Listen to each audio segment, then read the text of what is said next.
Om Shri Gurubhyo Namaha Harihi Om Sadashiva Samarambham Shankaracharya Madhyamam Asmadacharya Paryamtam Vande Guru Paramparam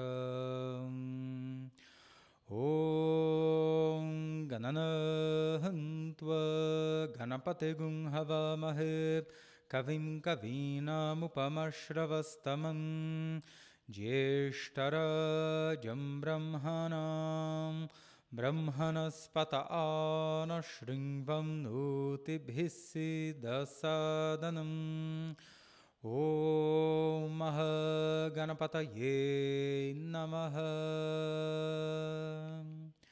Om Sahana Vavatu Sahanau Bhunaktu Sahaviryam Karavavahai Tejasvinavadhitamastu ma vidvishavahai Om Shanti Shanti Shanti.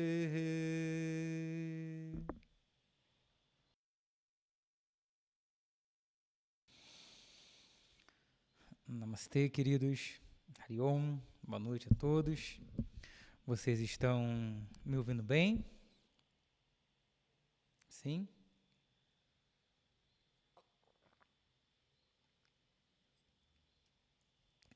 Então, maravilha. Então, hoje faremos uma aula sobre obstáculos, sobre Ganesha e como que podemos lidar com os obstáculos em nossa vida. E veremos isso através de Ganesha, que é o senhor dos obstáculos. Então, iremos entender o que Ganesha significa, quem é de fato Ganesha e como podemos trabalhar essa energia, como podemos trazer essa força de Ganesha em nós para que consigamos ir além dos obstáculos na vida. E veremos isso também através de um mantra, de um stotram, que é muito importante assim dentro da nossa tradição.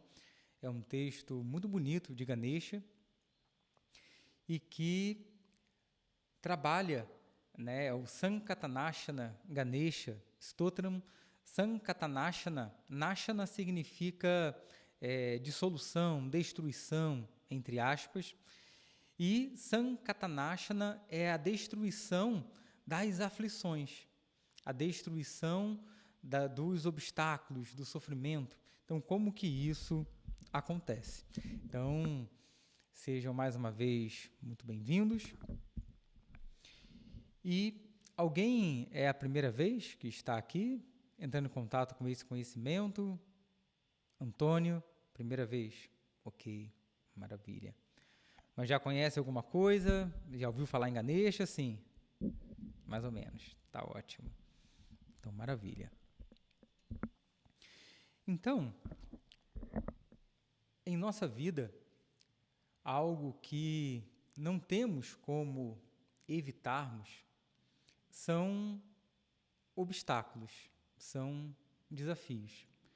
A nossa vida como um todo, ela existe ali em nossa vida obstáculos, desafios, sofrimentos que, em um momento ou outro de nossa vida, vamos precisar lidar. E dentro dessa tradição védica, existe todo um caminho, toda uma jornada espiritual para que a gente consiga lidar melhor com nós mesmos, com o mundo, com as demais pessoas, com esses obstáculos, de modo que a gente consiga compreender o que sentimos, do porquê sentimos, o que pensamos, por que agimos da forma como agimos na vida e por que a nossa vida ela é como ela está, como ela se encontra, né? O que nos levou até esse momento de nossa vida. E dessa forma, com esse entendimento, com esse conhecimento, nós temos como lidar com muitas questões, tanto internas como externas, para que a gente consiga viver uma vida melhor, para que a gente encontre aquilo que estamos buscando por trás de todas as nossas buscas, que é felicidade, que é satisfação, que é amor. A todo instante, seja qual for a sua busca, se você for reduzindo de novo e de novo, se perguntando por quê, você verá que, na verdade, o que você está buscando é se sentir bem. Você quer estar bem com a pessoa que você é. Você quer estar satisfeito. Você quer estar feliz. Porém, parece que a vida, ela traz muitos desafios em nossa jornada. E parece que, com tudo aquilo que a vida traz, com toda a dificuldade da vida, com tudo aquilo que a gente vê acontecendo no mundo, coisas das quais algumas temos certa escolha, um certo controle, a maior parte não. Parece que encontrar realmente essa satisfação, essa felicidade, se torna algo, será que é possível?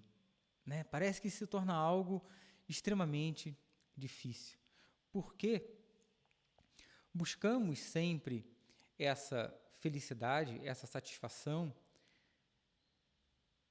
projetando ela na nossa vida, projetando ela nas nossas realizações, nos nossos desejos.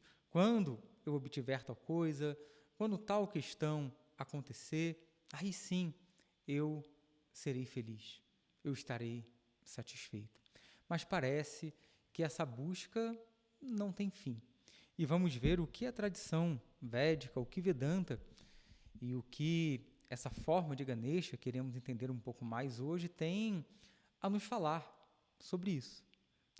Então, nós, como seres humanos, temos algumas buscas fundamentais que são comuns a todos os seres, a todos nós.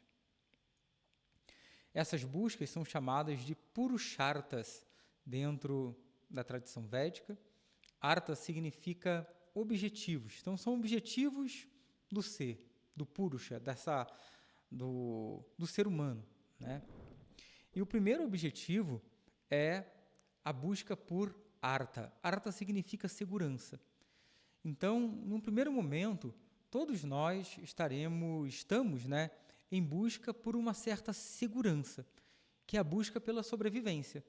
Então, se a minha vida está ameaçada por alguma questão, se eu tenho obstáculos ali que estão dificultando a minha sobrevivência, fica difícil focarmos em outra coisa. A primeira busca de todos os seres é a busca por essa segurança, para sobreviver. E isso fala de nossos instintos mais básicos, que é a busca por um local onde você possa se proteger, busca pela alimentação e a reprodução, de modo que a espécie como um todo se mantenha. Então essa é a busca nem só dos seres humanos, é a busca de todos os seres, de todos os animais estão também dentro dessa mesma busca. Todos eles vão querer se esconder em algum lugar contra os predadores. Muitos animais se camuflam, né? Eles ficam ali parecendo uma folha, eles parecem uma árvore, eles mudam de cor, tudo para se proteger contra os predadores e não morrerem. Então essa busca, essa primeira e a segunda busca, elas fazem parte de todos os seres, não apenas dos seres humanos. A segunda busca, ela é por kama. Kama significa prazer. Então, uma vez que tenhamos encontrado uma certa segurança relativa na vida, então eu tenho que comer, eu tenho de morar, eu não estou ali completamente exposto a algum local em que eu posso ser atacado, violentado, né? A gente passa a buscar por prazer. e muitas vezes associando prazer com felicidade. Então passamos numa busca, eu quero me sentir bem. Eu não quero apenas um local para morar. Eu passo a buscar conforto. Eu quero morar num local bom. Eu quero ter mais conforto, para eu me sentir bem. Eu não quero apenas comer para eu não morrer, para sobreviver. Eu quero comer uma coisa gostosa, né? Vai chegando no final de semana, nossa, que vontade de comer uma coisinha boa, né? Uma coisinha gostosa, uma coisa diferente. O que nós vamos comer? E aí a gente passa a buscar, a querer extrair um prazer da alimentação. E a sexualidade deixa de ser também uma busca apenas instintiva pela reprodução e se torna também uma forma de nos conectarmos com o prazer. Não apenas para a reprodução, mas para encontrarmos prazer em nossa vida, em nosso próprio corpo. E aí, ficamos dentro dessa busca. Essa é a busca de todos os seres humanos e de animais, todos vão ter essas duas buscas. E boa parte das pessoas param aqui. A busca por segurança, eu preciso ter mais e mais e mais para tentar me sentir um pouco mais seguro num mundo que parece ser muito hostil e que se eu não pegar a minha parte, outro vai pegar, eu ficarei sem. E a busca pelo prazer. Então eu quero diversão, eu quero prazer, eu quero dopamina, eu quero me sentir bem de alguma forma. Então existe uma certa angústia existencial e eu quero me sentir bem. Se torna, muitas vezes, a busca de uma boa parcela das pessoas. E aí chega um momento que passamos a compreender que, ainda que eu queira, que eu tenha um desejo, que eu queira alguma coisa de fato, se eu atropelo as demais pessoas, eu passo a sofrer. Porque todos nós carregamos vários traumas, inúmeras feridas, que quando são tocadas de alguma forma, eu entro em sofrimento. E muitas vezes, quando eu começo a atropelar as demais pessoas, algumas feridas minhas são também exacerbadas, porque o outro deixa muitas vezes de me dar valor, de me apreciar, e aí isso começa a me doer. E passamos a uma busca por validação. E essa busca por validação se torna, com o tempo, uma busca por virtudes, e essa busca por virtude se torna uma busca por Dharma. Dharma que significa, é uma palavra ampla, significa muitas coisas, mas vamos deixá-lo aqui como valores, como virtudes, porque eu passo a entender que quando eu atropelo as demais pessoas, em nome do meu desejo, pode parecer que a curto prazo eu tenha um ganho, mas logo ali na frente eu acabo sofrendo. Porque ainda que eu queira ser esperto, entre aspas, né, dentro de uma relação, de uma amizade, daqui a pouco, sem valores, nenhuma relação se sustenta. Se você está numa relação de amizade, mas você atropela os valores de ser amigo a todo instante, esse valor deixa de sustentar essa amizade, ela acaba se quebrando. Um relacionamento, um casamento, uma relação de trabalho, uma sociedade. Todas as nossas relações, elas só sobrevivem quando tem Dharma, quando tem valores ali sustentando. Seja a relação com as demais pessoas, a relação com os animais, a relação com o planeta como um todo. Então, pode parecer que eu vou pegar, eu vou desmatar, e vai ser um bom negócio, eu vou vender. E aí a pessoa pega e não vai replantar, não vai reflorestar, vai só devastando. Daqui a pouco, a natureza, ela responde. E aí o clima ele começa a ser afetado e começamos a ter um monte de processos, como estamos tendo agora, né, coisas que até pouco tempo não tínhamos no Brasil e que se torna cada vez mais constante, né, de enchentes, inundações, ventos e uma série de fenômenos naturais que são consequência da exploração do próprio planeta, que vai modificando o clima, enfim. Então, tudo existe dentro dessa relação, é valores, é Dharma. é até dito que quando eu protejo o Dharma, quando eu protejo esses valores me protegem também. Quando eu atropelo os valores, eu não protejo o Dharma, eu fico desprotegido. Desprotegido em que sentido?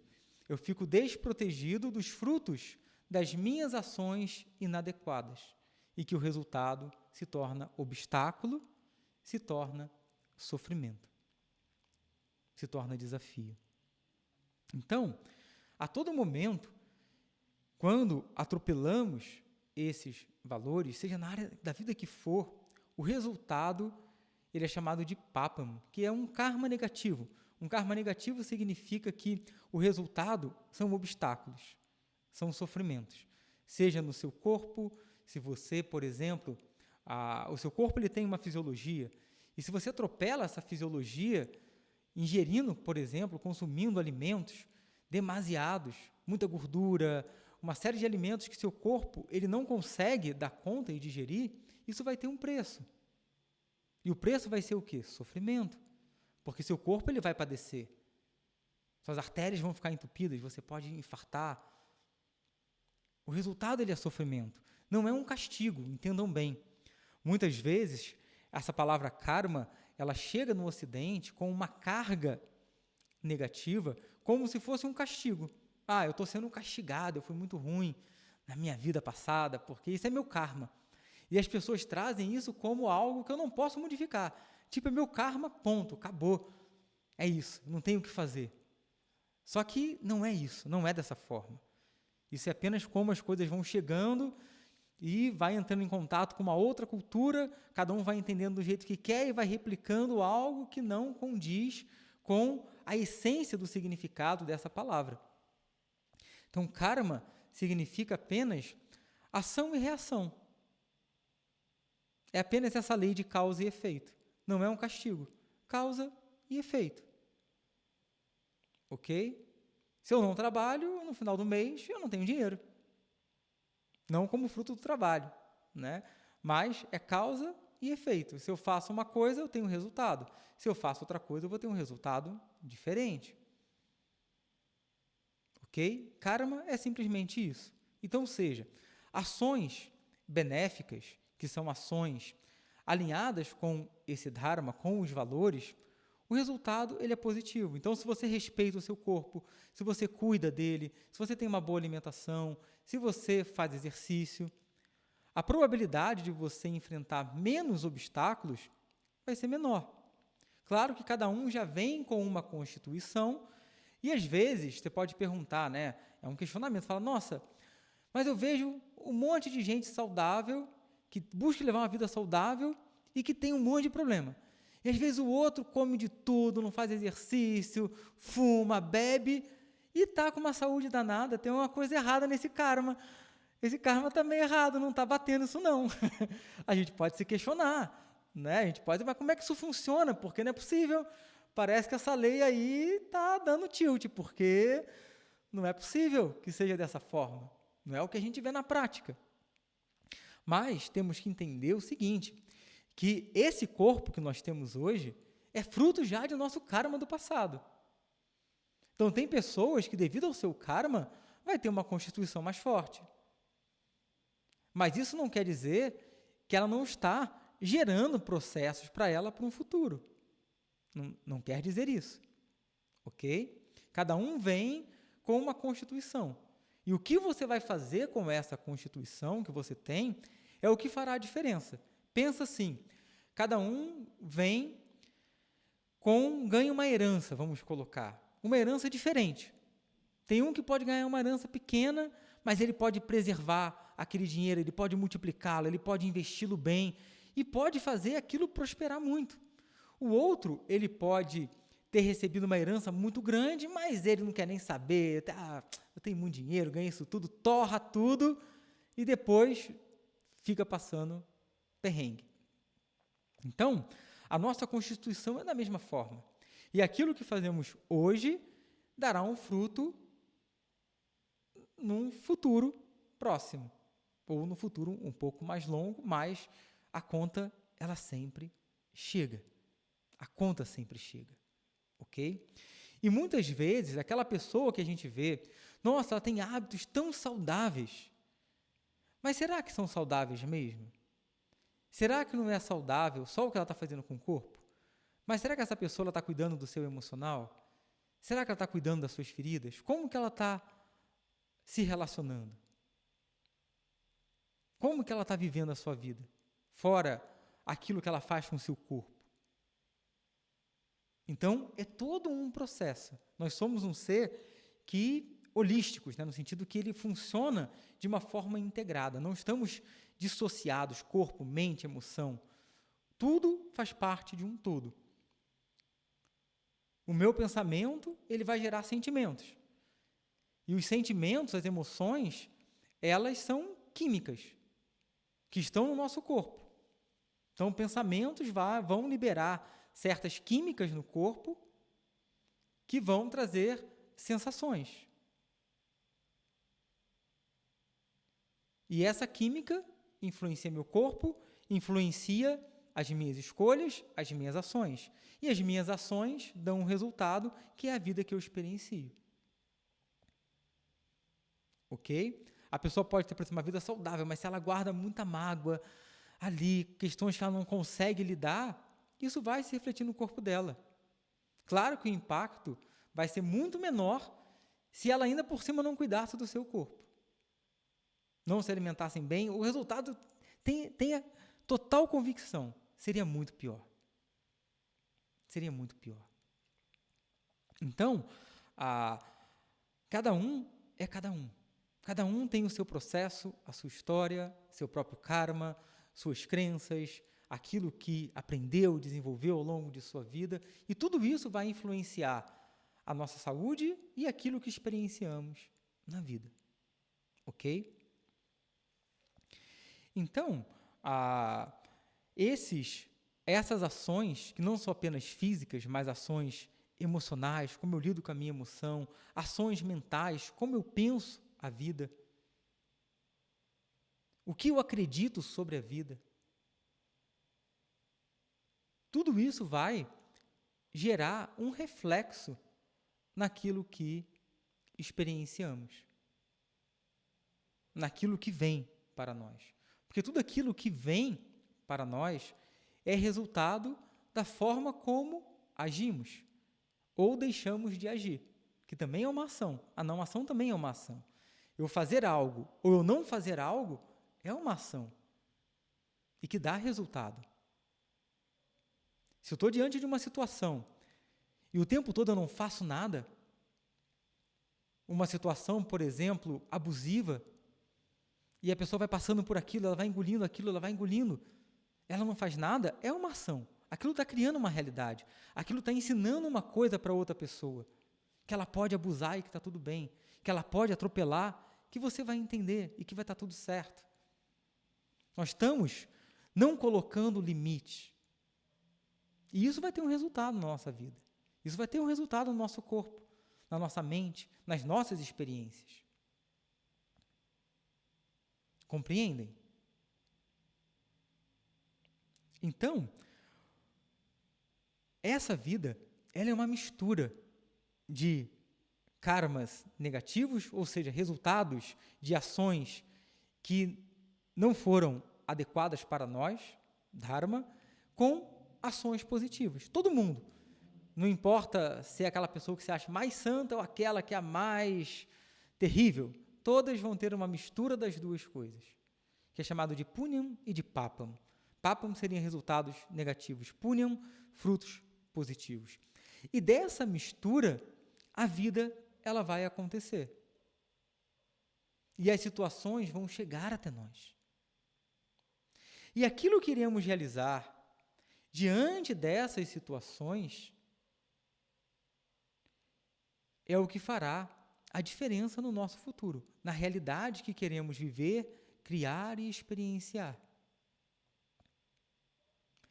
Então, essa busca por Dharma é uma busca muito importante e ela deve estar ali encabeçando as demais buscas, por prazer e a busca por segurança, por prosperidade. Ela deve estar ali em cima, de modo que na minha busca pela sobrevivência, pela prosperidade, eu não sufoque as demais pessoas, eu não atropele as demais pessoas. Porque, às vezes, a busca, né, por segurança é uma busca legítima de todos nós. Em todos os níveis. A nível interno, é eu conseguir estar num estado relaxado. Eu me sentir seguro significa eu estar com o sistema nervoso harmonizado, equilibrado, funcional. Que não esteja o tempo todo hiperativado devido a essa busca de luta ou fuga. O tempo inteiro, devido à constante ameaça que vemos na vida, física, emocional, social, nas relações, no trabalho. Então, eu conseguir encontrar um equilíbrio no meu sistema nervoso é um grande ponto dentro desse processo. Assim como uma segurança física e material. É uma busca legítima. Mas agora, eu atropelar as demais pessoas para isso já é algo diferente. A pessoa que está numa situação de poder e vai desviar a verba para se sentir mais seguro, isso é outra coisa. Eu roubar do outro é outra coisa. Eu enganar o outro é algo diferente. Conseguem entender? E que o resultado, ainda que a pessoa sinta que tenha um ganho naquele momento, ali na frente a conta chega. Porque nesse universo que funciona de uma forma completamente inteligente, toda ação ela dá um fruto adequado. Todas elas. Seja agora, seja ali na frente. A minha busca por prazer, a mesma coisa. Ela é uma busca legítima. Devemos encontrar prazer na vida, mas não a qualquer custo.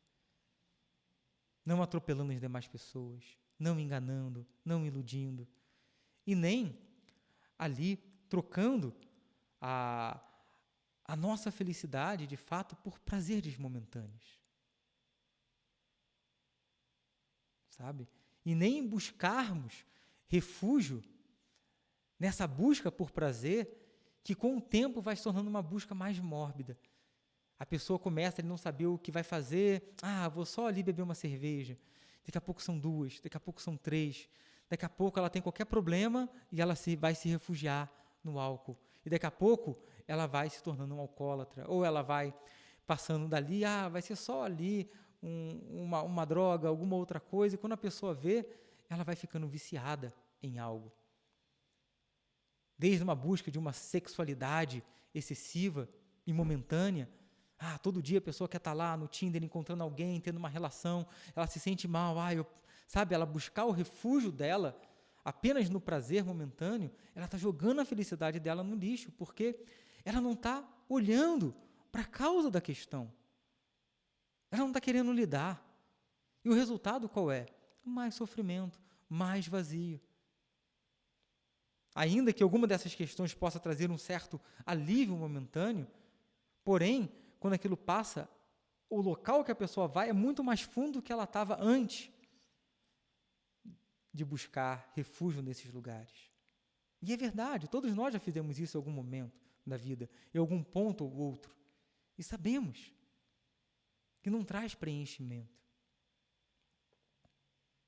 Certo? Então, o prazer, ele é importante, mas Dharma é mais importante. É mais importante. Todas as demais buscas devem estar ali. Se queremos, de fato, encontrar essa satisfação e essa felicidade que buscamos, elas devem estar ali embaixo de Dharma e não acima dele. E maturidade emocional é quando conseguimos abrir mão de algum desejo quando esse não está alinhado com o Dharma. Essa é uma grande maturidade e não é fácil. Somente quando você entende de fato esse processo. E aí, você começa a se empoderar no sentido de que você se torna mais forte do que o próprio desejo. Você consegue ver que você não é o desejo. Ele é algo importante, porque desejo, ele é o que faz com que a gente saia da cama, que a gente viva, que a gente busque conhecimento, que a gente busque uma vida melhor. Sem desejo, a pessoa não faz nada. O ápice da depressão é aquela pessoa que está sem desejo algum. que nada tem sentido, que nada tem coerência e a pessoa nem quer nem levantar da cama. Só quer dormir, porque pelo menos no sono ela não precisa lidar com uma realidade que para ela é muito difícil de encarar. Então, quando a gente começa a ganhar essa maturidade, a gente começa a se empoderar também, porque vamos nos tornando cada vez mais protagonistas de nossa própria vida. E aí é o momento que temos como começar a criar uma nova vida, através de novas escolhas, de novos pensamentos, de novos sentimentos. Porque esses agora não estão desenfreados, eles estão alinhados com o Dharma. Esse é um dos significados, por exemplo, do ratinho de Ganesha. Você já viu que Ganesha é um elefante grandão, ele anda num ratinho? Sabe como é que pode uma coisa dessa? Alguém errou, né? Só deve ter sobrado esse, né? Cada deidade tem ali um veículo, um tem uma águia, o outro tem um touro. O Ganesha, o maior dele, é um ratinho. É uma coisa errada nisso, né? Não tem nada errado. O ratinho, ele representa os desejos. O Ganesha representa o sábio. Daqui a pouco eu vou falar um pouquinho sobre essas deidades, que para quem está entrando em contato agora com isso, não são seres de fato que estão em algum lugar, deuses e deuses, né, que estão ali fazendo várias e várias coisas, literalmente. Todos são aspectos do divino que é apenas um, representam capacidades cósmicas, que estão ali representadas, para que a gente consiga interagir com elas. Assim como somos uma pessoa só, mas temos inúmeros papéis na vida. Filho, filha, marido, esposa, pai, mãe, tio, primo, amigo, empregador, empregado, enfim, inúmeros papéis que você tem, mas quem é você? Não, você é o mesmo. Tudo isso são papéis. Se sua mãe te chama, quem responde é o filho, é a filha. Se é seu marido, sua esposa, quem vai atender vai ser o marido, vai ser a esposa. E não ao contrário. Se no momento seguinte seu filho te chama, já entra ali a mãe, o pai respondendo. Então são vários papéis que atuamos ao mesmo tempo. Da mesma forma o divino que tem todos os papéis. E assim como chamamos cada papel de um nome, um te chama, ô mãe, o outro, filho, vem cá. Oh meu Deus, será que são dois? Tem filho, tem mãe, tem primo, tem esposa? Quem é? Não, é um só. Os nomes só falam do tipo de relação. Da mesma forma o divino, que tem todos os papéis. E os vários nomes, Ganesha, Shiva, Shakti, Durga, falam desses aspectos, daquela energia que está ali. Entende? Mahalakshmi, essa grande mãe que nutre o universo inteiro, que não é diferente de Ganesha, de Shiva, não são vários. Todos são aspectos do mesmo divino. E Ganesha, ele, dentre várias outras coisas, ele representa o sábio. Então, o sábio é aquele que tem uma maturidade mental e emocional. E assim como o Ganesha, o ratinho, ele está ali como um veículo dele. Ele está ali aos pés de Ganesha. Ele fala dos nossos desejos. Os desejos se tornam um veículo para a manifestação ali, do sábio, do eu. E não apenas algo que toma a pessoa. O sábio, aquele que tem a maturidade emocional e mental, os desejos não estão levando ele para passear.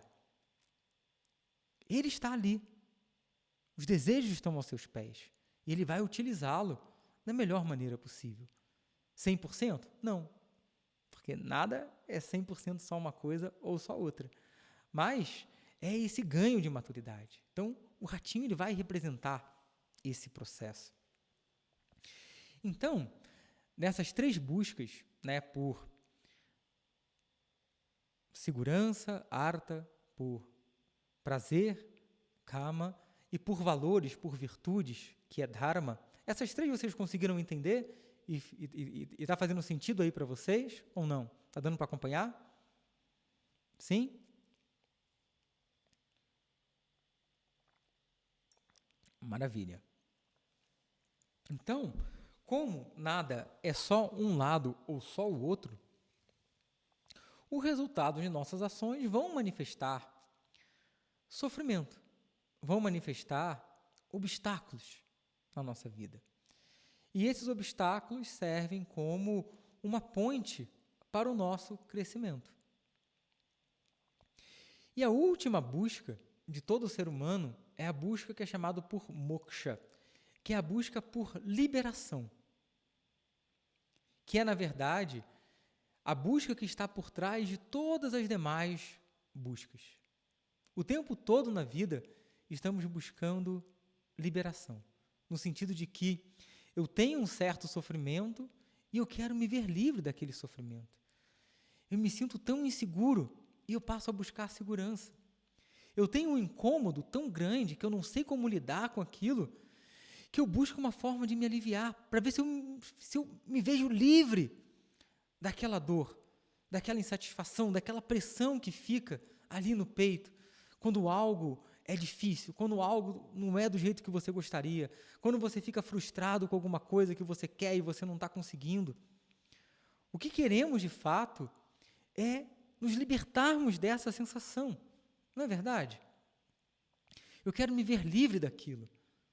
A pessoa foi lá e brigou com seu companheiro ou companheira, aí fica aquela sensação que eu quero me ver livre daquilo de alguma forma. Eu quero me ver livre de uma saudade, eu quero me ver livre de uma sensação que está ali em mim e que é difícil de eu lidar. Eu tenho um obstáculo na minha vida que eu quero me ver o quê? Livre dele. Eu quero que ele não esteja presente.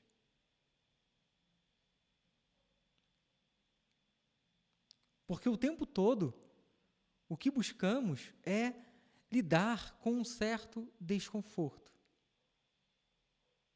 Um desconforto que, lá no fundo, ele se traduz como às vezes, um certo vazio existencial. De por que minha vida é como é? Qual o objetivo disso tudo? Por que eu estou aqui? O que eu devo fazer? Para onde eu caminho? Para onde eu vou? Qual o meu propósito? Então, às vezes, isso fica ali, por trás de toda a nossa jornada, de nossa busca, de nossa vida. E Ganesha, ele vai representar esse aspecto do divino que é chamado do Senhor dos obstáculos. Então, o que acontece? Para a gente entender um pouquinho essa visão, dentro da tradição védica, como eu já comecei a falar, o divino, ele não é uma pessoa, como nós vamos ter em muitas tradições. São apenas visões, cada um pode ter a visão que desejar e não há nenhum problema. Mas dentro dessa tradição, Deus não é uma pessoa superpoderosa que está em algum lugar sentado e controlando o universo inteiro. Deus, o divino, ele é visto como a inteligência que manifesta esse universo e que governa todo esse universo. Mais do que um escultor, vamos colocar dessa forma, né? Alguém que faz, um pintor, né? Um escultor que faz ali uma obra, criou, aí pronto, aquela obra está ali e ele está separado dela, apesar daquela obra ter a sua assinatura, a sua energia. Dentro dessa tradição não dual, o divino é visto mais como um dançarino, que não tem como você separar a dança do dançarino. Enquanto o dançarino dança, a dança existe. Quando o dançarino para, a dança cessa. Todo esse universo, ele é como se fosse essa dança do divino, no qual, quando ele está dançando, todo o universo se manifesta e é sustentado pela sua própria dança. E aí, essa inteligência, não que tenha algum dançarino, isso é apenas uma metáfora, né? Mas essa inteligência que governa todo o universo e que não é uma coisa mística. Muitas vezes a gente pode pensar nisso como algo místico, né? Mas não é, e vocês vão entender o porquê. Swami Dayananda, ele sempre falava que o divino, ele não é uma questão de crença, ele é uma questão de conhecimento, de um entendimento. Então, quando compreendemos essa inteligência que opera no nosso corpo, essa inteligência que está mantendo agora o seu coração batendo, que está fazendo sua digestão, que independente da sua vontade, independente se você saiba como isso funciona ou não, centenas de processos metabólicos estão acontecendo agora no seu corpo.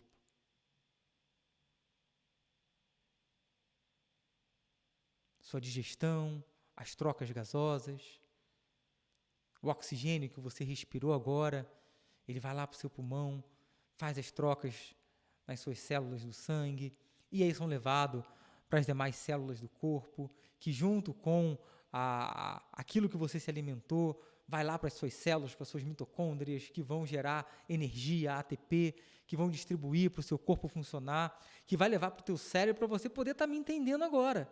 Porque sem isso, você não está entendendo nada. Agora, faz isso por você. Não ia durar nem uma hora, né?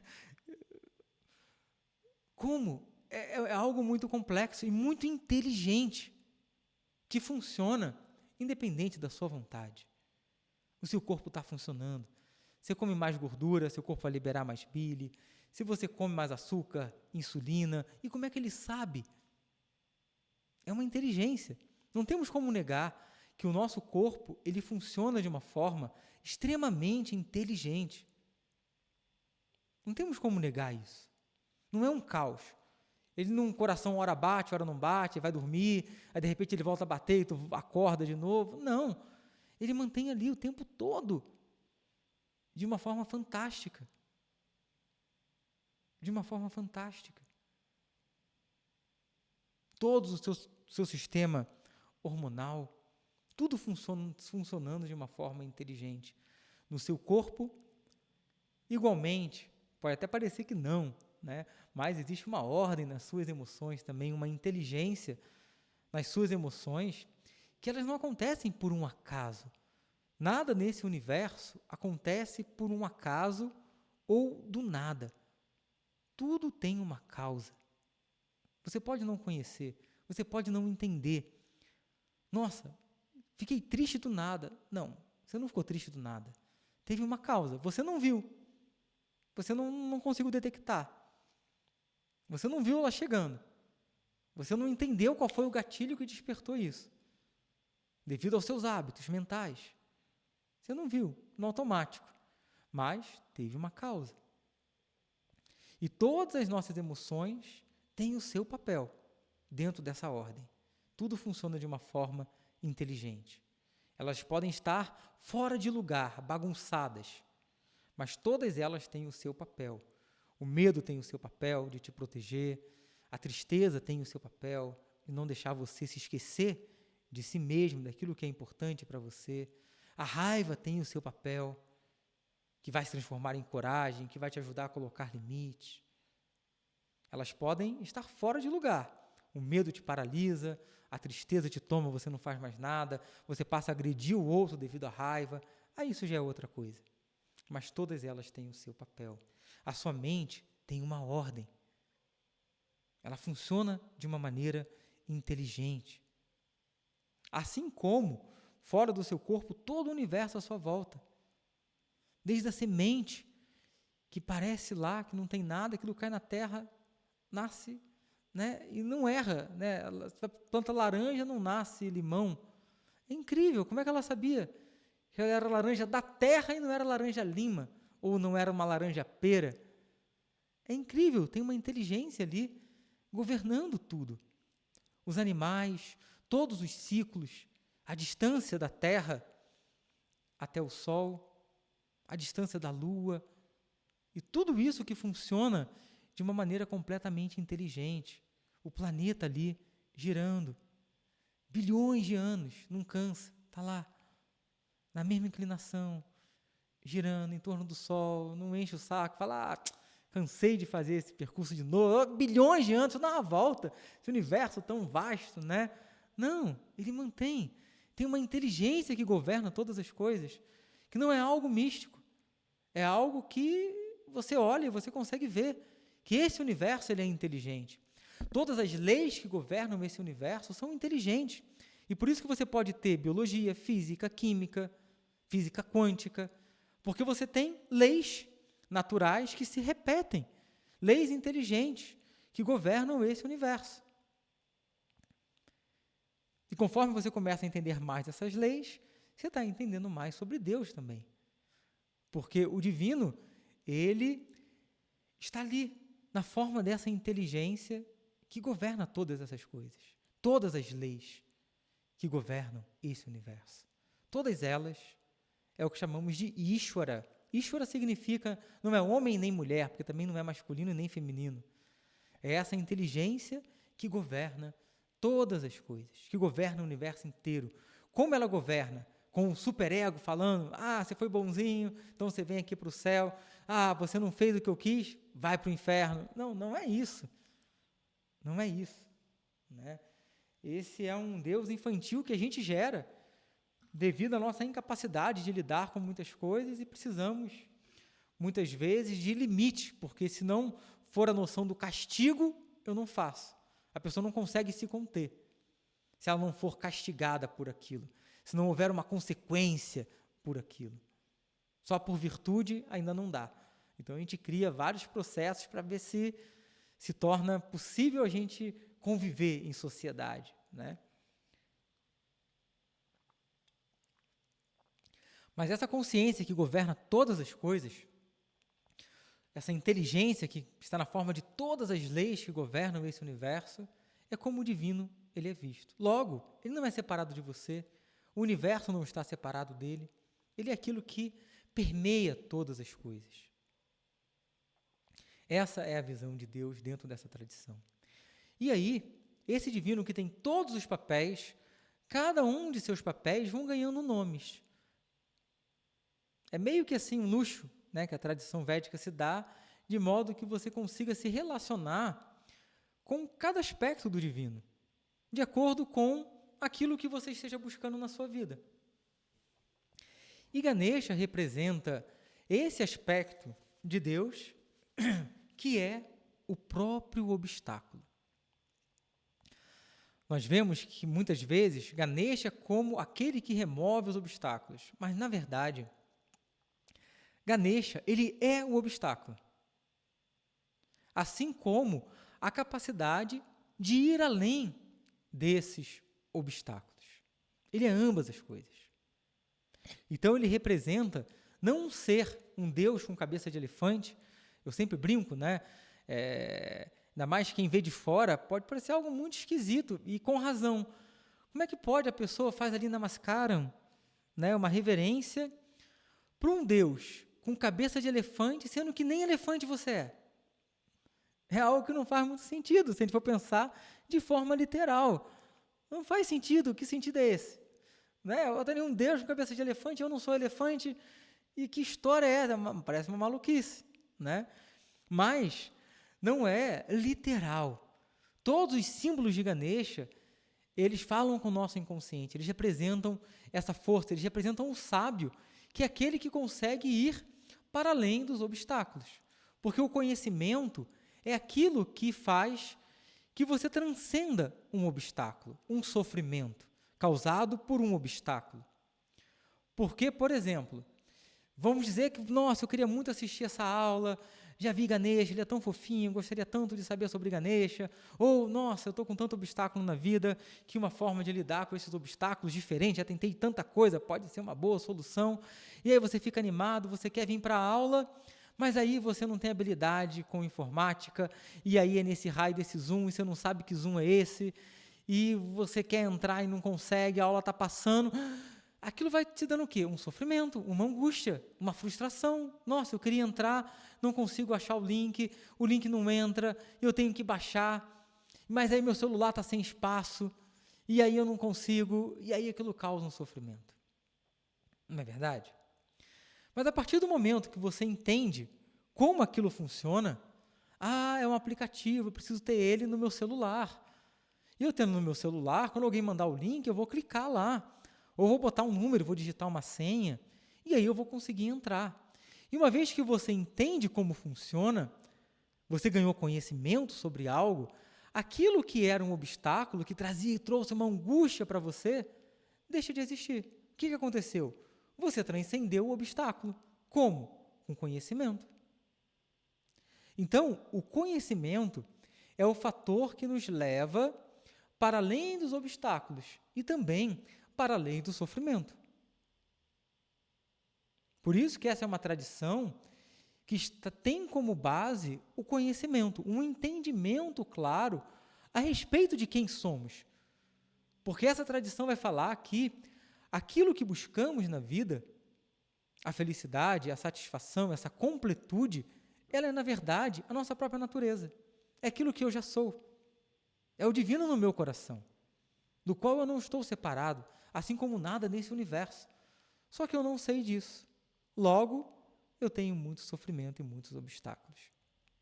Então, os obstáculos, vamos pensar, um obstáculo na sua relação. Você tem um relacionamento e aquilo causa um sofrimento, você tem obstáculos. Talvez porque não haja uma comunicação, talvez porque você esteja numa relação errada, que não é para você. Talvez você esteja ali numa relação que o tempo todo só vai tocando nas suas feridas, mas como você não tem consciência delas, aquilo traz sofrimento para você e para a sua vida.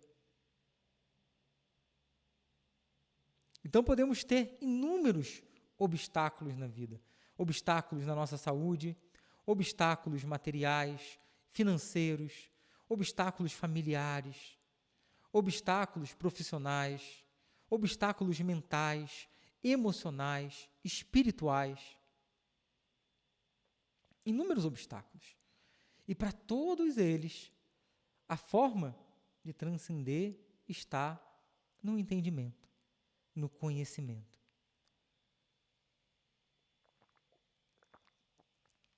Por isso que Ganesha, ele representa o sábio. E depois eu explico um pouquinho mais sobre essa simbologia da forma de Ganesha, né? Mas ele representa o próprio conhecimento. E como podemos obter esse conhecimento? Esse conhecimento que vai nos levar a ter uma compreensão maior do meu corpo, de como ele funciona, porque, como falamos no início, o que é bom para um pode ser péssimo para o outro. Às vezes uma pessoa perde uma noite de sono, tá tudo bem, passa aí um dia, o outro dorme, se recupera. Né? Outro perde uma noite de sono, demora uma semana para se recuperar. Né? Ou de quando a gente é mais novo, né? Às vezes a gente vai na balada, perde uma noite de sono e tá tudo bem, no outro dia vai trabalhar, vai estudar e depois dorme, e vida que segue, vai embora. Aí o tempo passa, para mim hoje em dia, eu perco uma noite de sono, eu fico dias, né? Até conseguir me recuperar dias, né? Falo, meu Deus, como é isso, né? Mesmo vivendo uma vida saudável, na medida do possível, com práticas, com exercício, com alimentação, enfim. Mas é você compreender como o seu corpo funciona agora. Não adianta você querer viver aos 50, 40, como você vivia quando você tinha 20, porque também não vai dar certo. Seu corpo muda, seu metabolismo muda. Não dá para a gente viver do mesmo jeito.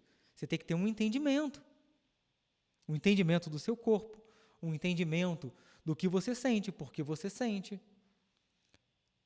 um entendimento de como você pensa a vida, porque pensamento gera sentimento, sentimento gera escolhas, atitudes que geram resultado e aí gera a vida que você tem. Então, se você não modificar isso tudo, não buscar compreender, você não tem como criar uma vida diferente. Seja uma vida emocional diferente, com menos ansiedade, menos estresse, menos angústia, menos tristeza. Seja uma mental com maior clareza, discernimento, presença. Seja uma vida física, material. Os obstáculos vão estar ali. Se eu não modifico, se eu não compreendo esse processo. E para isso, a tradição védica, ela nos traz um caminho muito claro. Um caminho que tem 2 pontos. Um que diz respeito a um estilo de vida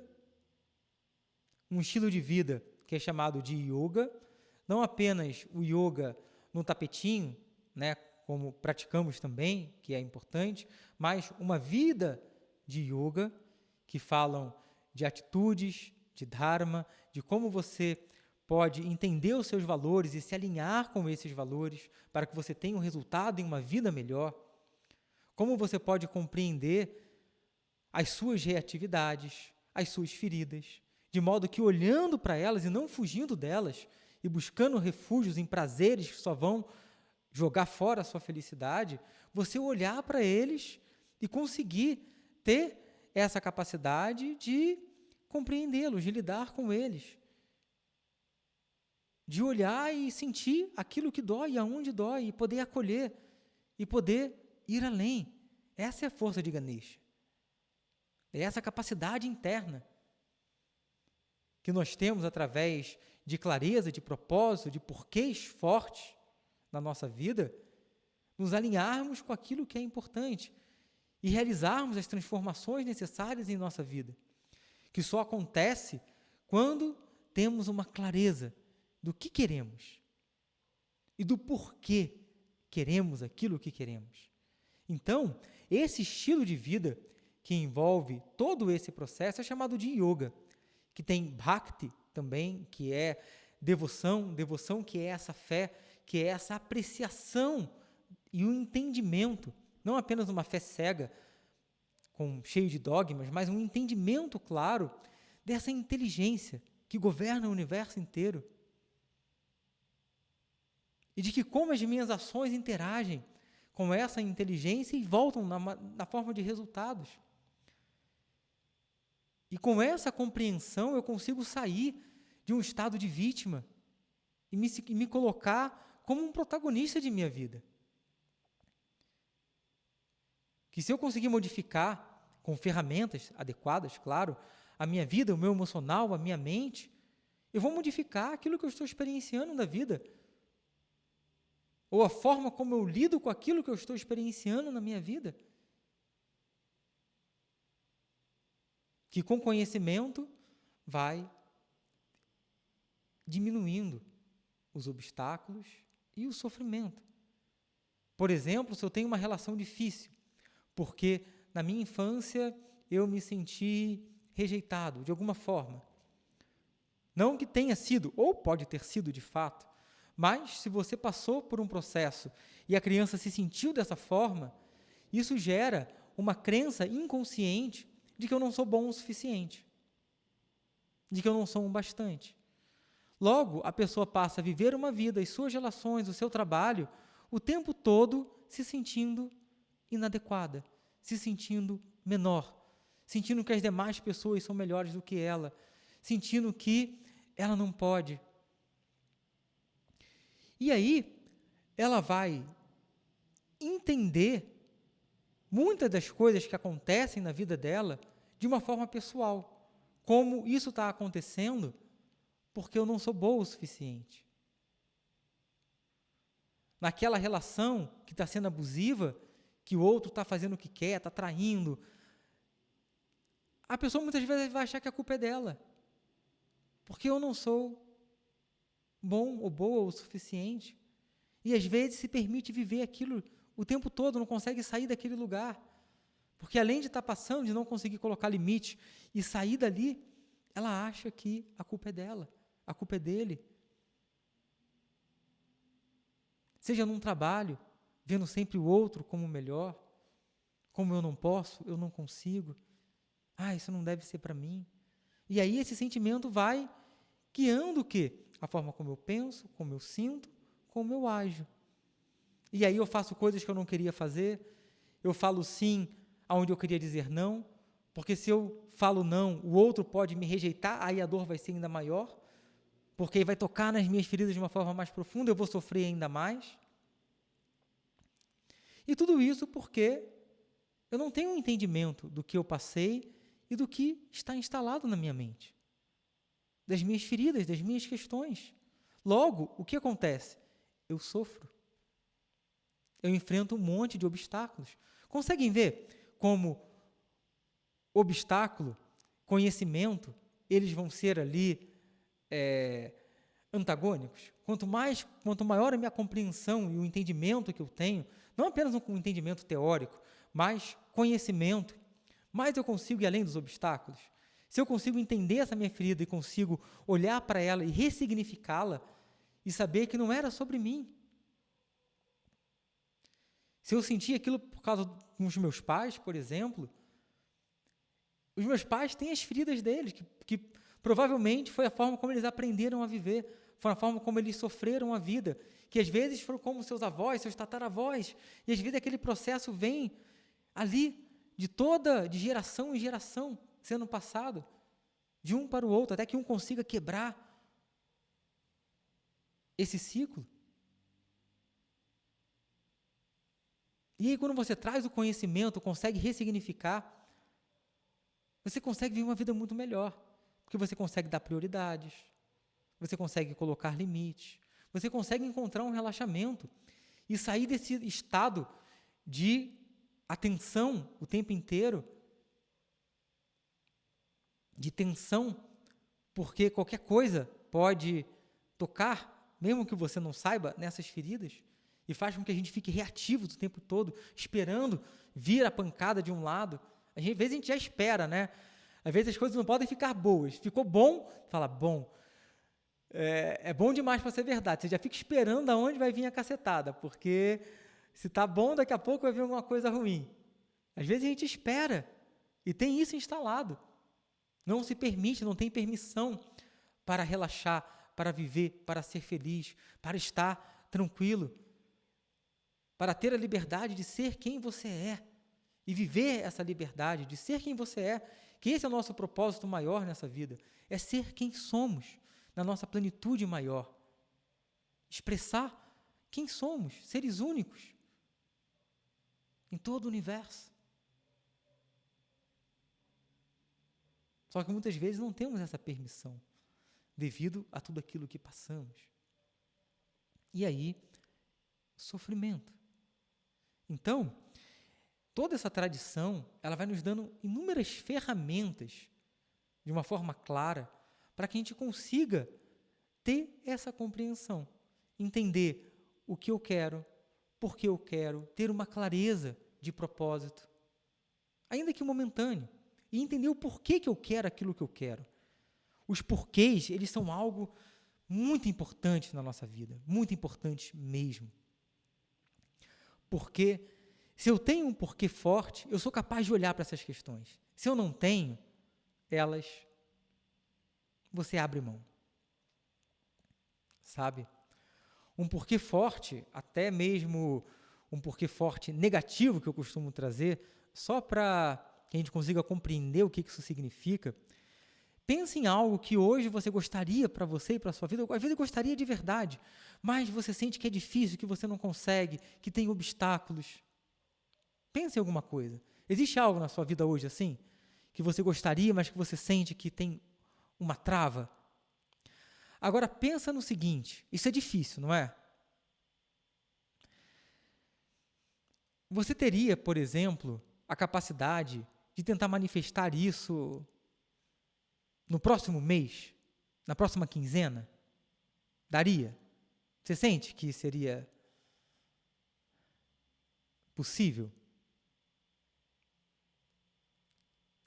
Mas e se a vida de duas pessoas que você mais ama dependesse disso? Você faria? Daria um jeito? Ou não? Provavelmente sim. Como é que há um segundo atrás não era possível e agora é? Ué, você não fez nada. Te perguntei, não faz nem um minuto. Não, não é possível, não dá. Eu perguntei de novo, agora tu dá um jeito? Ué, mas que história é essa? Que não dava, agora você dá um jeito. Isso é porquê. Só que você precisa encontrar os seus porquês fortes, positivos, que sejam tão fortes quanto esse negativo, porque são os seus porquês que te levam a atravessar os obstáculos. É clareza, é porquê. E essa é a força de Ganesha. Isso é Ganesha. Essa força de clareza com um propósito que faz vir uma energia da onde você não sabe nem que existia, isso é Ganesha. Ele está dentro de você.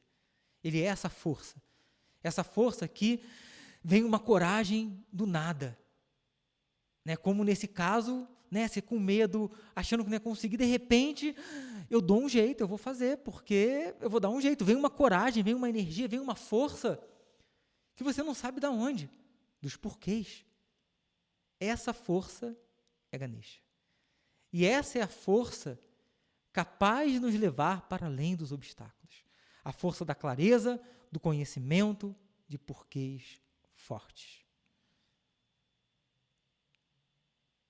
Que está dentro de você. Que está no universo também. Então, em toda essa tradição, existem inúmeros processos que nos ajudam a entrar em contato com isso e a despertar isso. Ok? Através da meditação, de Bhakti, Karma Yoga, da busca dessa clareza, de porquê, desse entendimento. E um segundo ponto é a busca pelo conhecimento.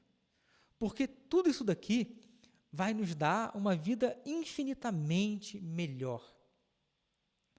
Porém, existe um sofrimento que é dessa busca pela felicidade maior.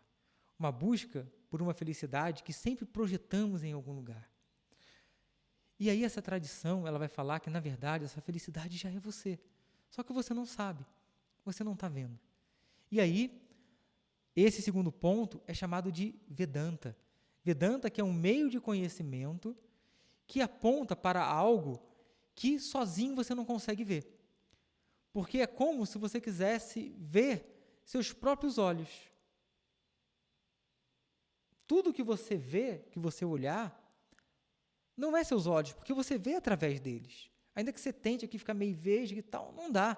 Você vai precisar de alguma coisa que reflita algo para você ver seus olhos. Os seus olhos você não consegue ver.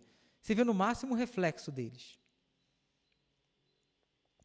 E Vedanta é esse meio de conhecimento que funciona como um reflexo. E nesse reflexo, ele vai apontar para a sua verdadeira identidade, para aquilo que você já é. E somente isso é capaz de te tirar completamente desse local de você se sentir inadequado, de você se sentir menor, de você sentir esse vazio.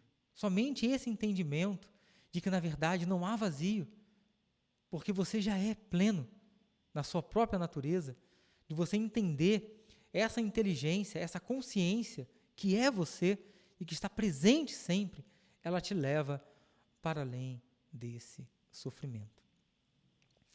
E dentro de tudo isso, né, então você tem esse estudo de Vedanta, você tem todo esse processo.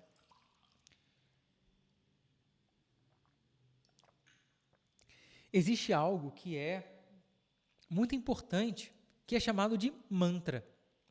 Mantra significa aquilo que libera a nossa mente. Libera a nossa mente de quê? Da ignorância a respeito de quem somos, do não entendimento do que sentimos, por que sentimos. É aquilo que consegue liberar a nossa mente, seja de preocupações, é aquilo que traz clareza. E dentre vários e vários mantras que temos, o mantra, ele representa aquela energia daquela deidade na forma do som. O mantra, na verdade, não é um mantra para uma deidade. O mantra, ele é, né, entendendo que essa deidade, ela é uma energia que está no universo, que está dentro de nós, ok? Não é um ser. O mantra, ele representa aquela energia a nível sonoro, a nível vibracional. E quando cantamos um mantra, nós nos conectamos com essa energia e trazemos essa força para a nossa vida. Então, por exemplo, o mantra de Ganesha vai ser um mantra que vai ter essa frequência.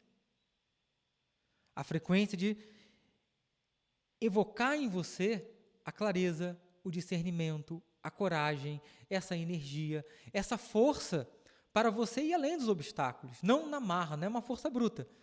É uma força que vai te lembrar dos seus propósitos, que vai te lembrar dos seus porquês, que vai trabalhar o quê? A sua disciplina, porque o mantra, ele exige um aprendizado, porque é em sânscrito, aí você tem a pronúncia, você tem que aprender, você tem que ficar repetindo, e isso vai fazendo o quê? Trabalhando a sua mente, vai te dando foco, clareza, disciplina, repetição, e você vai se lembrando o tempo todo daquela energia, daqueles porquês que você quer se conectar.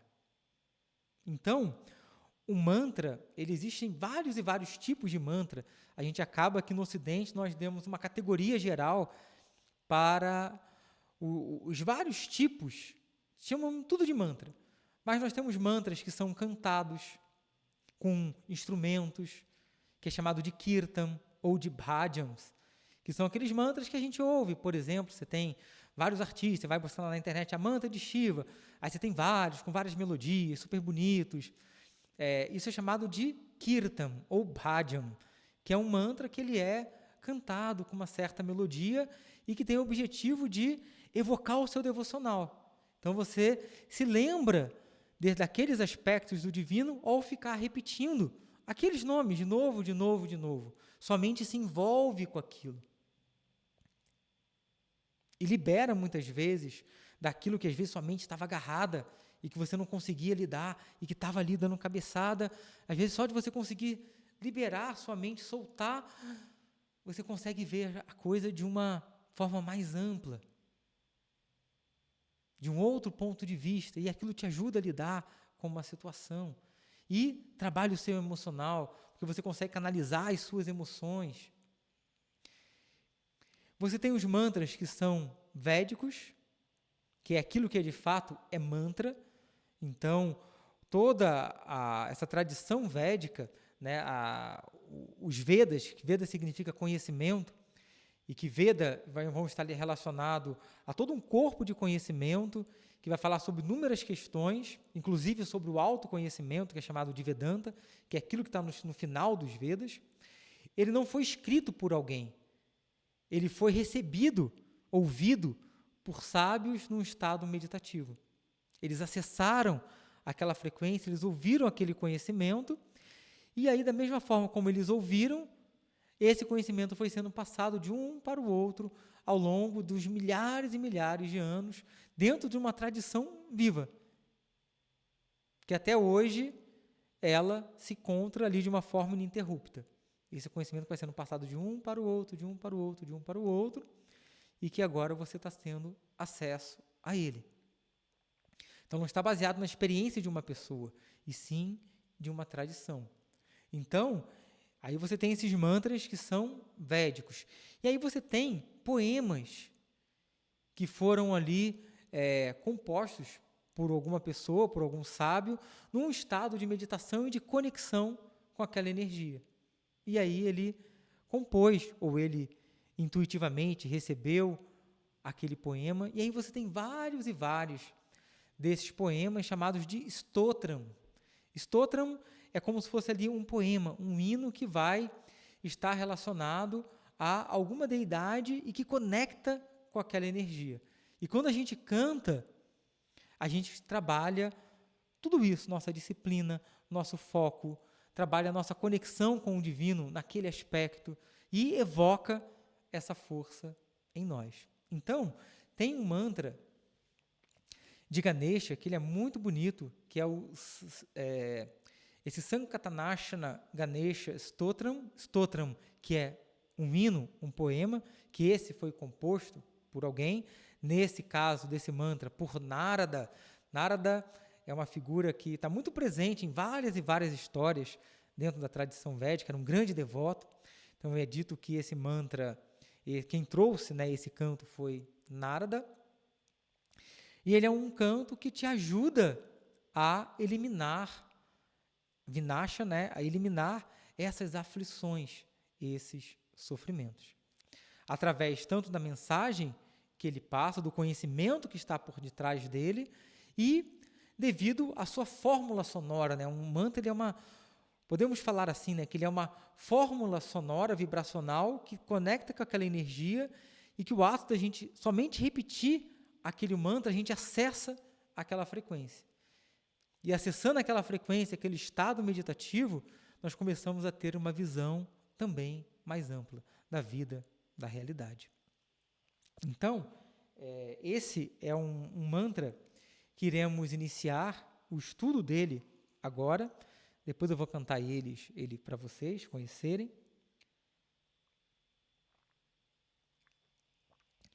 E que vamos começar o estudo dele em nosso novo ciclo de Vedanta.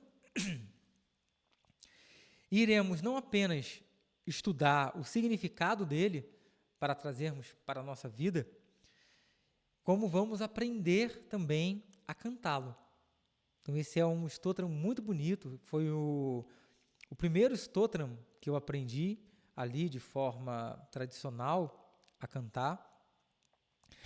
E ele é realmente muito especial, muito bonito. Ele é um dos cantos de Ganesha mais importantes assim, na nossa tradição, que a gente mais utiliza dentro dos rituais, das pujas e para canto diário também. E aí o objetivo desse estudo é vocês entenderem, se conectarem com essa força para ir além desses obstáculos e ao mesmo tempo aprender a cantar esse mantra. E estaremos, a partir de agora, começando o estudo desse stotram. E não apenas desse stotram, né?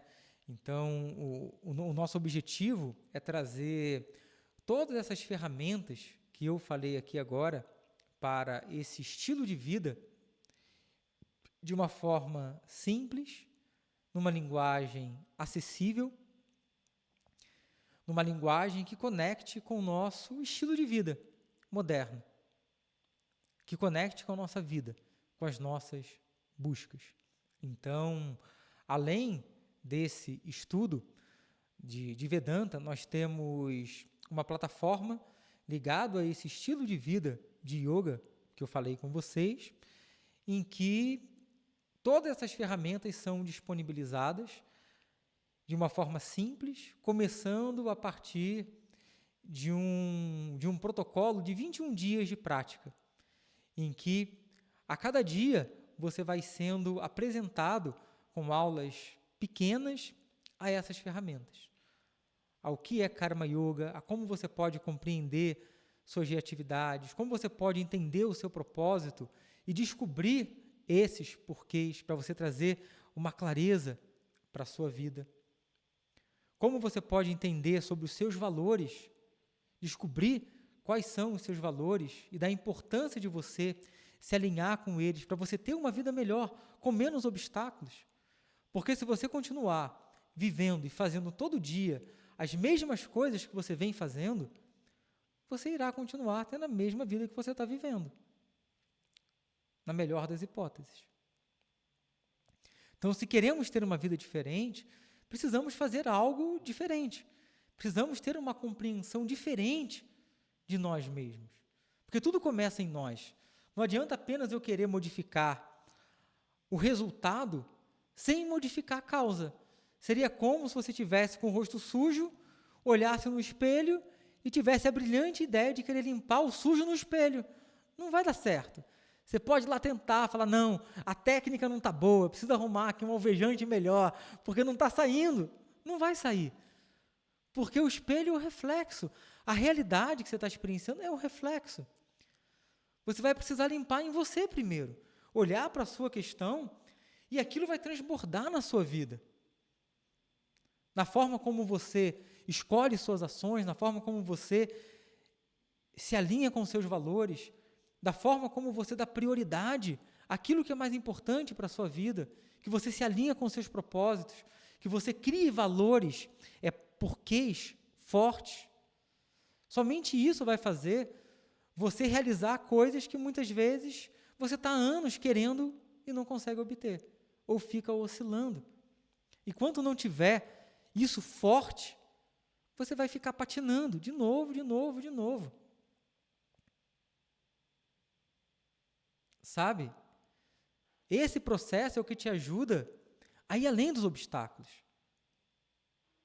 Seja pelo caminho que você escolher seguir na sua vida. Você vai ter que passar por isso. Se não tiver isso, ou se não você chegar a uma forma de entender esse processo, a gente continua patinando. Seja no caminho que for, não importa. Porém, a tradição védica, e dentro desse trabalho, traz isso de uma forma muito compreensível, muito clara. Sabe, eu já trilhei vários e vários caminhos espirituais. Desde quando eu era novo, eu nunca fiz outra coisa da minha vida.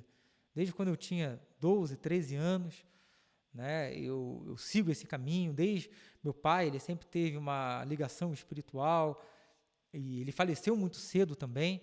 Meu pai morreu com 36 anos, e eu tinha 14 na época. E desde aquele momento, eu passei a buscar de uma forma muito intensa na minha vida aquilo que não morre, aquilo que é eterno no ser. E a minha jornada espiritual começou ali e não parou até hoje. Então, eu passei por vários processos, encontrei muitos livros e estudos que ele tinha, e estudei muitas e muitas coisas. Conheci meu primeiro mestre quando eu tinha 17 anos. E passei mais de 15 anos estudando com ele, e depois eu passei a conduzir a escola e os trabalhos, dei continuidade ao processo. Hoje ele já faleceu também.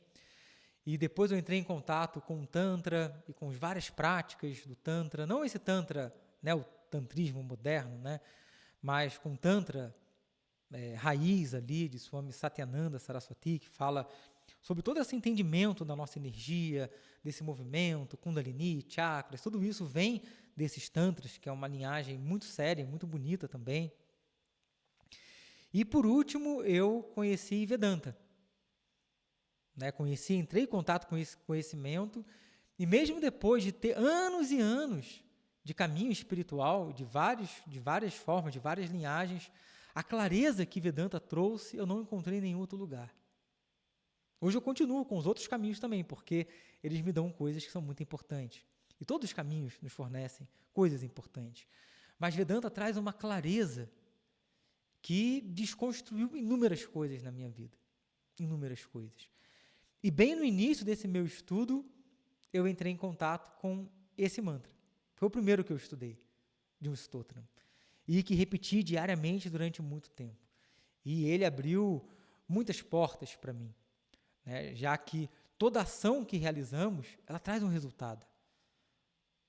E a prática do mantra, ela traz punyam também, porque você está ali, você está se conectando, você está cantando, você está trazendo um entendimento, você está se conectando com aquele aspecto do divino, está se lembrando do seu processo de novo, de novo, de novo. E aquilo vai abrindo caminhos na nossa vida, dessa forma.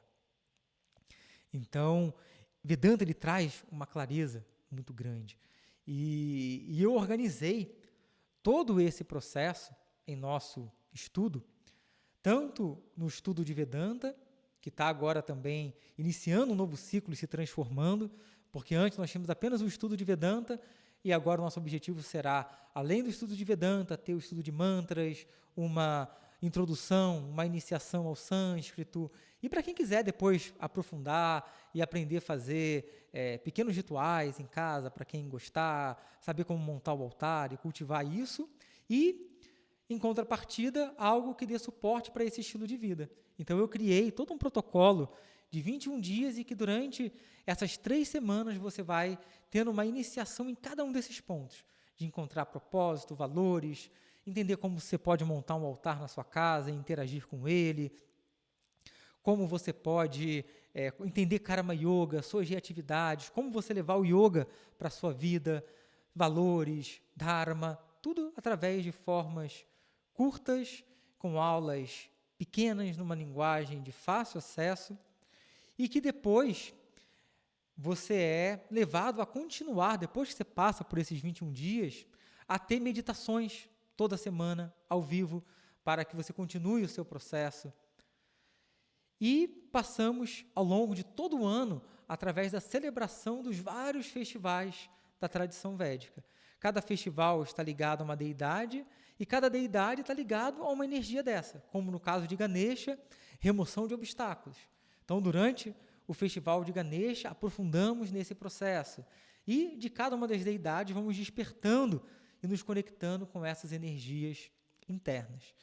E hoje estamos iniciando um novo ciclo, então é uma porta aberta para quem desejar esse conhecimento, quem desejar entender de forma mais profunda todo esse processo, a si mesmo, a sua vida, por que ela é, o que você busca, qual é a razão dos obstáculos que você tem na sua vida e como você pode se aprofundar para desenvolver uma vida mais significativa, uma vida que realmente você encontre uma satisfação, um bem-estar, uma clareza, uma vida rica de significado.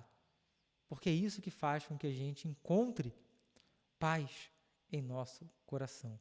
Não apenas uma paz transitória, uma paz circunstancial, de que quando tudo está mais ou menos do jeito que a gente quer, porque não temos como controlar o universo, mas encontrar uma paz em nosso coração, apesar da turbulência da vida, apesar dos desafios, apesar das relações que nem sempre são fáceis, mas que eu consiga encontrar uma paz que é a minha natureza em meu próprio coração. Então, se você deseja esse processo, se você quer aprofundar dentro desse trabalho, estamos agora com uma janela, uma porta aberta. Esse estudo, ele se dá em ciclos. O estudo de Vedanta, ele já inclui essa plataforma onde você encontra todo esse estilo de vida, né, os 21 dias, as meditações semanais, os rituais, as celebrações dos festivais, mais esse estudo de Vedanta, de mantra e esse aprofundamento. E é possível também, quem quiser só na plataforma passar por esses 21 dias, celebrar os festivais, a meditação, esse estilo de vida, também é uma possibilidade que eu deixo aberta para, enfim, cada um está no seu momento, né, e que isso possa vir em encontro desse momento, né? Então, esse trabalho, ele tem uma contribuição, e a contribuição do estudo de Vedanta, junto com esse processo, é uma mensalidade, uma contribuição de 217, e a plataforma em si, para quem quer participar desses processos, de 21 dias, das meditações, é de 54 apenas. É uma contribuição simbólica para transbordar esse conhecimento que transformou e transforma muito a minha vida, para todos aqueles que busquem esse conhecimento, independente das condições de cada um, né? Então, são essas duas formas, e quem desejar participar será muito bem-vindo, né? E se alguém tiver alguma dúvida depois, pode me perguntar sobre isso, né? E sobre a nossa aula como um todo. Quem tiver alguma dúvida, eu vou abrir agora uma janela também, um espaço para quem quiser perguntar algo e tirar alguma dúvida, poderá levantar a mão, abrir o áudio e fazer a sua pergunta. Fez sentido isso para vocês, tudo isso que vimos? Sim? Alguém gostaria de perguntar alguma coisa?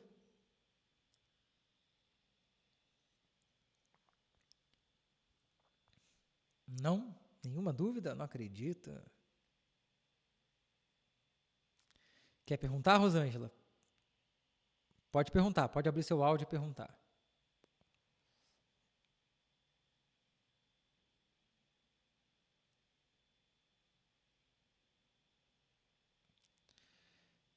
É só apertar nesse microfonezinho que tem aí, na parte esquerda inferior. Só clicar na tela, vai aparecer um microfone e clica nele, que aí vai abrir seu áudio, eu vou conseguir te ouvir.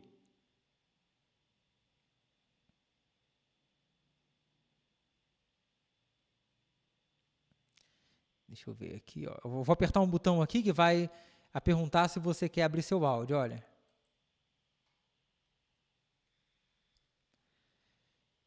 Enquanto isso eu vou respondendo aqui, Miranda, tem dias específicos? Tem também. Tem dias também. Sexta-feira costuma ser dia de Devi, Segunda-feira é dia de Shiva. Terça-feira é dia de Hanuman.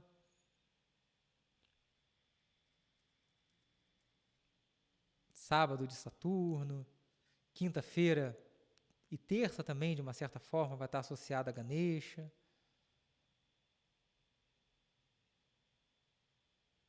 Aí você tem festivais específicos, tem dias, tem... Como na Umbanda e no Candomblé.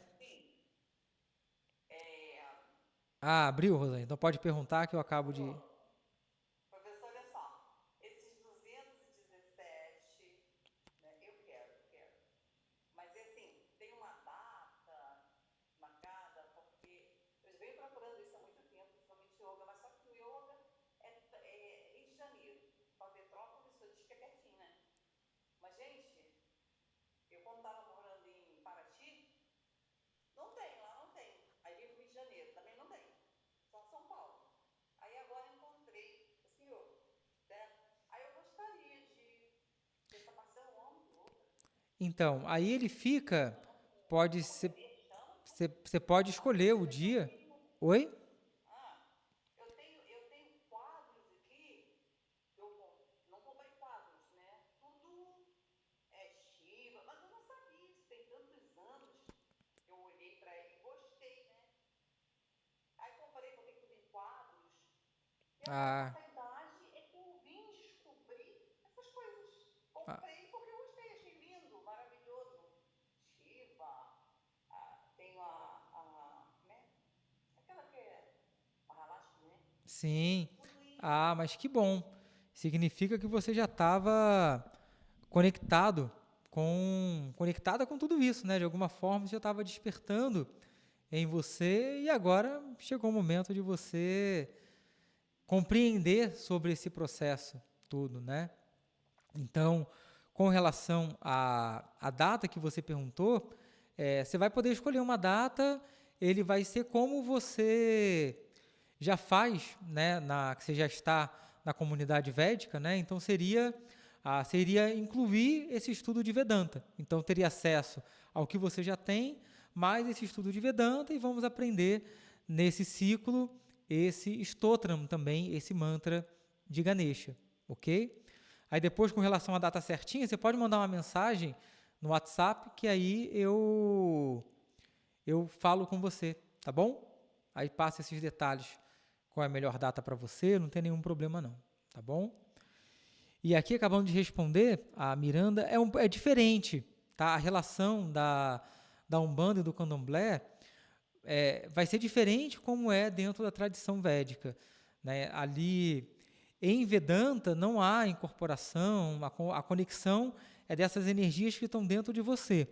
Mas dentro do hinduísmo em si, existe esse processo também, tá? Existe um processo é um pouco diferente, mas existe esse mesmo processo mediúnico também, tá?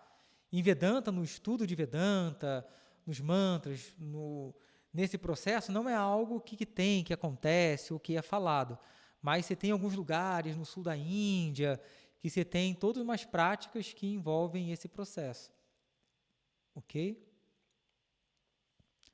Deixa eu ver se tem mais alguma pergunta aqui que eu não tenha visto.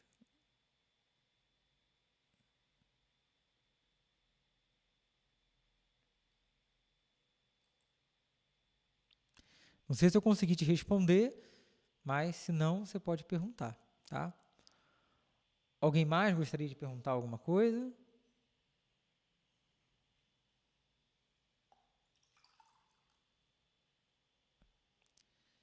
China, Japão. Eu acho que todas as tradições têm, todas as culturas, né, têm alguma relação com isso, né? Porque é algo que é do ser humano, né? Não, não está restrito a,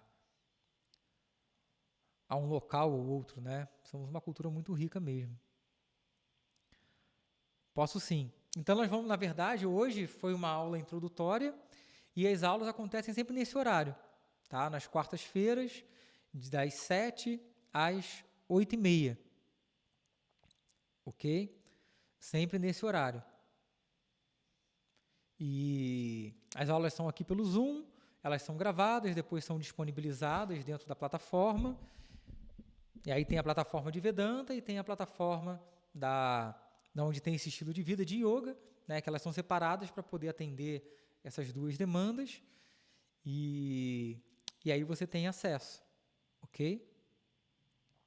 Então hoje já é uma aula de introdução, na quarta que vem nós vamos entrar, vamos conhecer, ter uma introdução a esse mantra e começar a ver o que ele fala e também a aprender a cantá-lo. Então,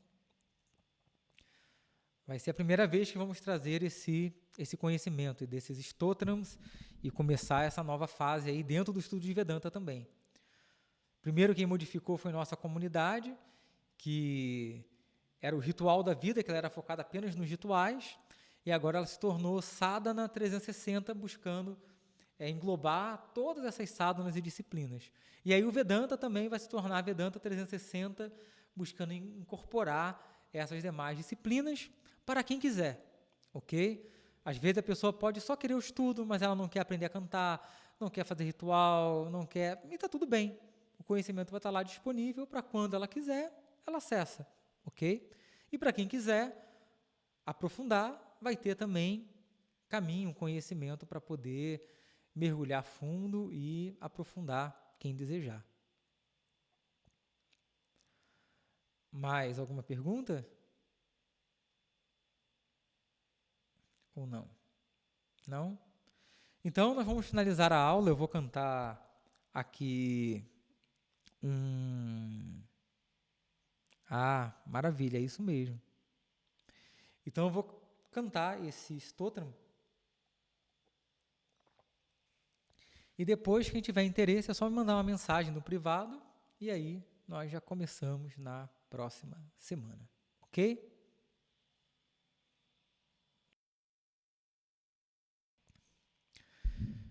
Então, faça uma respiração profunda.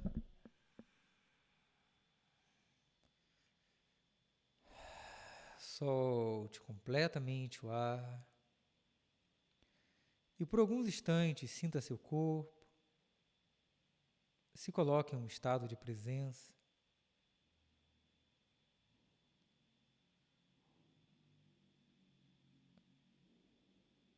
Perceba o contato da base de seu corpo com o assento.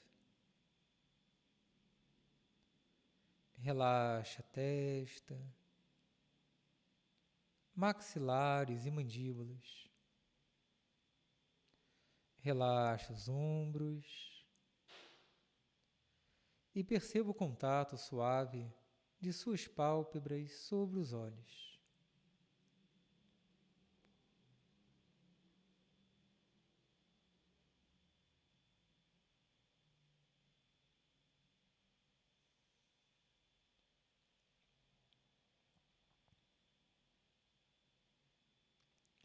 Traga o divino em sua mente, em seu coração, da sua forma, da sua maneira. De Deus que é apenas um, independente da tradição, independente da forma como você acredite, da sua visão.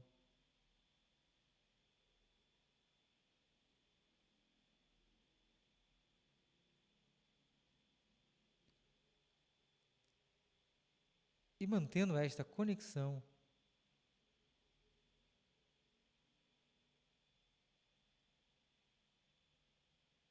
traga em Ganesha esse aspecto de Deus que remove os obstáculos através da clareza, do discernimento, através de propósito, de porquês fortes.